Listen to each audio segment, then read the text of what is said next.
बड़ी खबर यह भी है कि बेलगरोद हमले में मरने वालों के आंकड़े बढ़ते जा रहे हैं और बेलगरोद हमले में अब तक 22 लोगों की मौत हो गई है। इस हमले में 110 से ज्यादा लोगों के घायल होने की खबर आई। तो बेलगरोद में जिस तरीके से हमले को अंजाम दिया गया उसकी तस्वीर आपको TV9 भारतवर्ष ने दिखाई, जहां देखा आपने किस तरीके से आग पूरी इमारत को अपनी चपेट में ले चुकी थी। लेकिन बेलगरोद हमले में अब मरने वालों के आंकड़े बढ़ते जा रहे हैं। 22 लोगों की मौत, 110 से ज्यादा घायल।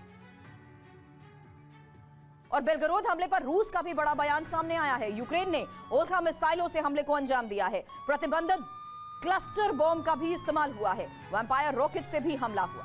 बेलगरोद पर हुए अटैक की ये तस्वीर आप देख रहे हैं, जहां देखिए किस तरीके से लगातार हमलों को अंजाम दिया जा रहा है, जबकि अब दावे ये किए जा रहे हैं और बड़ा बयान अब रूस का इस हमले को लेकर सामने आया है कि यूक्रेन ने ओल्खा मिसाइल से हमले को अंजाम दिया है। प्रतिबंधित क्लस्टर बॉम्ब के इस्तेमाल का भी दावा किया जा रहा है। यहां तक कि वैम्पायर रॉकेट से भी हमला हुआ।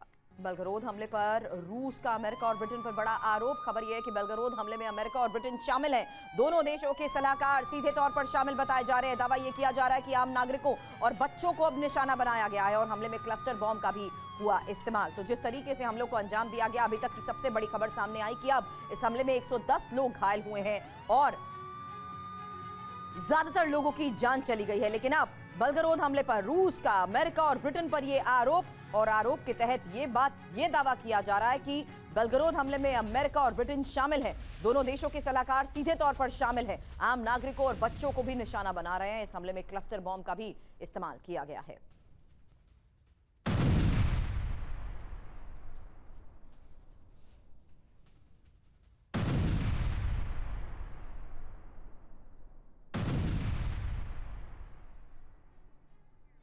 अब रूसी विदेश मंत्रालय की तरफ से किस तरीके से बड़े दावे किए जा रहे हैं, जहां अमेरिका और ब्रिटेन को लेकर यह बयान सामने आया है, उसी की डिटेल अब आपके सामने।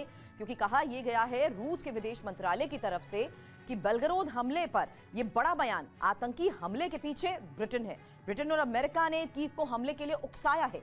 यूक्रेन का काउंटर ऑफेंसिव फेल, इसीलिए इस हमले को अंजाम दिया गया है। यहां तक कि यूक्रेन से जंग की शुरुआत के बाद यह पहली बार ऐसा अटैक है।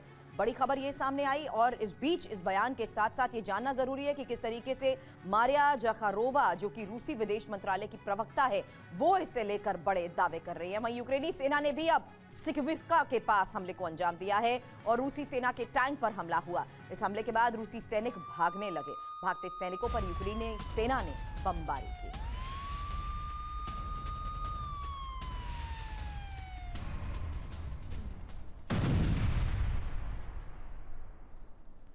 रूसी सेना के टैंकों पर हमले की यह तस्वीर आप देख रहे हैं, जहां देखिए कैसे भागते सैनिकों पर यूक्रेनी सेना ने बमबारी की है। हालांकि इस हमले के बाद रूसी सैनिक जिस तरीके से भाग रहे थे, उन्हें ट्रैक और ट्रेस करके इस हमले को अंजाम दिया गया और रूसी सेना के टैंक पर जिस वक्त हमले को अंजाम दिया गया उसी की यह तस्वीर आप देख रहे हैं। और यूक्रेनी सेना ने सिकविवका के पास इस हमले को अंजाम दिया है।